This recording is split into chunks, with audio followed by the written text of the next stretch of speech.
Welcome to a special Branching Out, Growing Together offshoot episode. These episodes take us beyond our usual format, whether it's a personal reflection, a unique story, or a deep dive with a guest outside our scheduled interviews. And now, here's your host, Melanie Jones. It's an exciting time of the year for chestnut growers and really nut growers of all kinds because the Chestnut Growers of America organization, along with the Northern Nut Growers Association, host a joint conference. This time it will be in Lansing, Michigan, August 3rd through the 6th. This is 2025. And it really is a special event where a community comes together to help each other answer questions, lots and lots of talks and learning of what people are discovering. And I was asked to join a panel. And one of the questions that's going to be looked at, I thought was pretty interesting, and I wanted to share some ideas here. The question is, what are the advantages of tree crops? And I was thinking that it really depends on your lens. And that reminded me of one of my all-time favorite books, which is Start with Why by Simon Sinek. If we start with why when we're thinking about the advantages of tree crops, especially when we're thinking about investing in land or starting an orchard or building something that will outlive us, we need to reflect on, I think, why are we doing it? As a regional tree farm and nursery at EBB Farms, which is powered by United Chestnuts, and I'll come back to that later, we help a lot of people explore chestnut trees, chestnut farming, chestnuts in general. Um, but before we ever talk about cultivars or planting zones or the soil or anything like that, we really like to talk about what is your why. And so this is a perfect opportunity to kind of go through some of the points that I'll share at the panel upcoming conference, but for us to reflect on. So the very first thing is that the advantage of a tree crop is that it's a perennial crop. Trees don't need to be replanted every year, and that means less tillage, less input, and more long-term rewards. I think it also means a little bit less work than having to plow a soybean field every summer, every spring. The second one is that trees sequester carbon, and this is becoming more and more of an urgent topic for our climate. I didn't know this, but 1 acre of healthy mature trees can absorb roughly 2.5 to 6.5 tons of CO2 each year. And that is about the equivalent to offset the emissions in this kind of a large range, but 6,000 to 16,000 miles of driving a typical gas-powered car. So every acre we're planting is helping to take out some of that carbon from our atmosphere. Third is that trees absolutely improve soil health. Trees stabilize the soil, they reduce erosion, retain water, and they're soil builders, not soil takers. And we live in Western Kentucky, and you can drive for miles and just see lots and lots and lots of acres of farmland that has had the same treatment for decades. The soil just doesn't look healthy. By planting trees, we're helping to turn that conversation around. Also, planting trees increases the value of land. So whether you're looking to restore degraded land or improving a working farm, trees really are a long-term investment. Many people's why is starting an orchard, and this could be three acres or 300 acres. It could be a retirement project or a family enterprise, or it could be, as we just talked about, turning the land around for different and better uses. Diversity of crops. Now, of course, I'm approaching this question and the advantages of tree crops from chestnuts, but chestnuts work wonderfully with pastures, mushrooms, and even small fruits. They're a great anchor for agroforestry.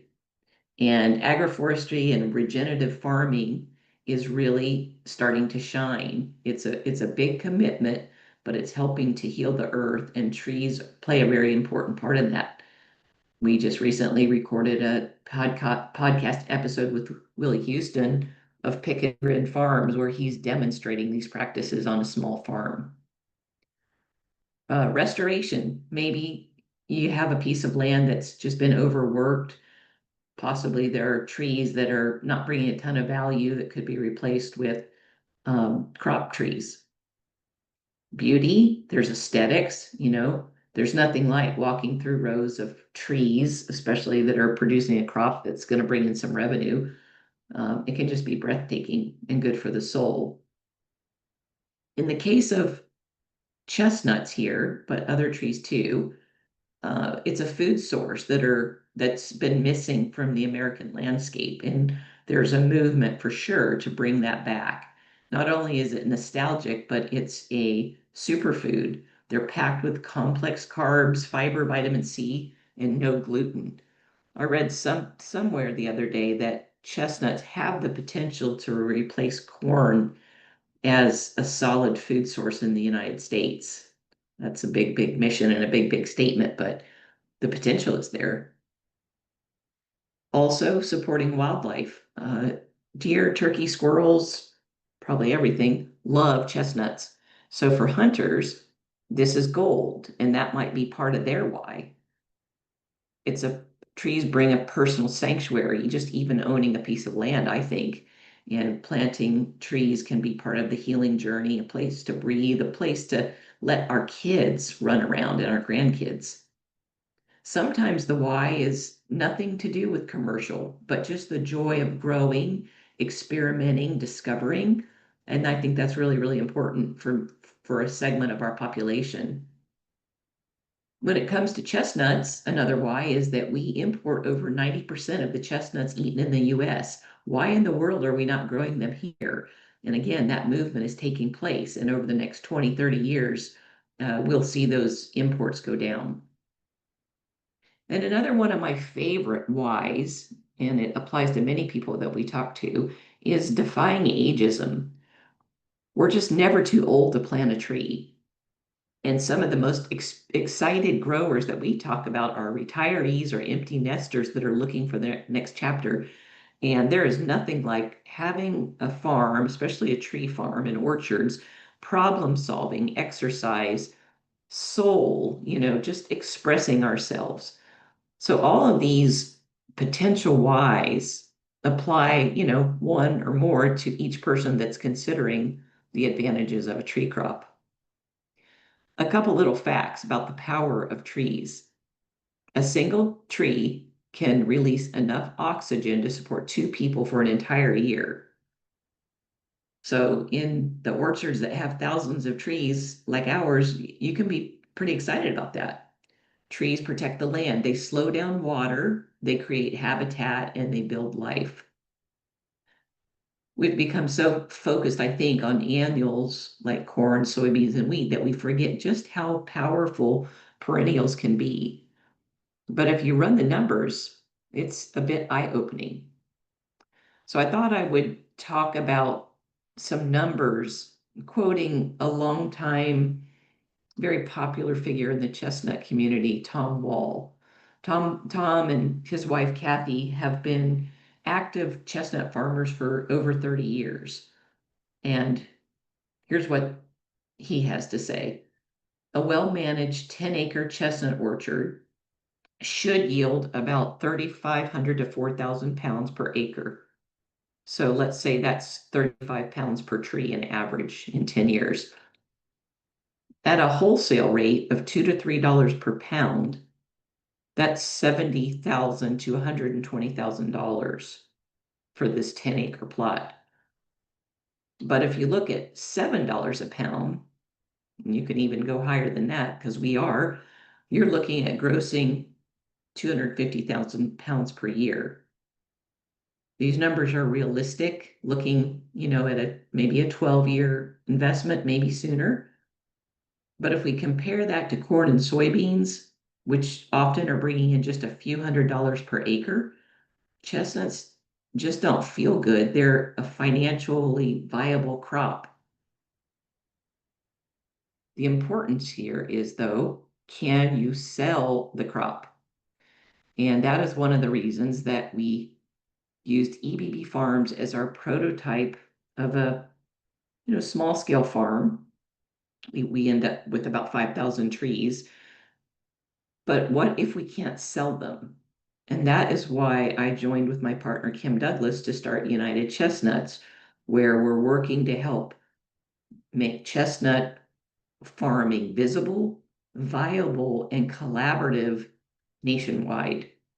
There's no doubt that the chestnut is coming back, but we needed to develop the system to market chestnuts, sell chestnuts, but probably even more important is the storytelling.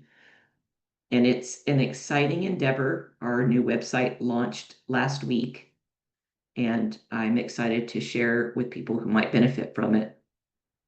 So, back to the why of the advantages of tree crops. I can tell you that planting trees is one of the most radical, hopeful, and grounded things you can do if you love the outdoors and this idea of farming. It's a vote for the future. And so, whether the why is food, beauty, wildlife, income, or just legacy, it all matters. So, if you're curious about chestnuts, agroforestry, or getting started with your own tree crop system, please visit unitedchestnuts.com or reach out to me directly at melanie@unitedchestnuts.com. And if you'll be at the Chestnut Growers Northern Nut Growers Association conference this year, please, please, please come and introduce yourself to me. Thank you for tuning in to Branching Out Growing Together. If this sparked an idea, share it. If it sparked your why, plant it. But until next time, let's grow the future one tree and one nut at a time.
Thanks for joining us for this offshoot episode of Branching Out, Growing Together.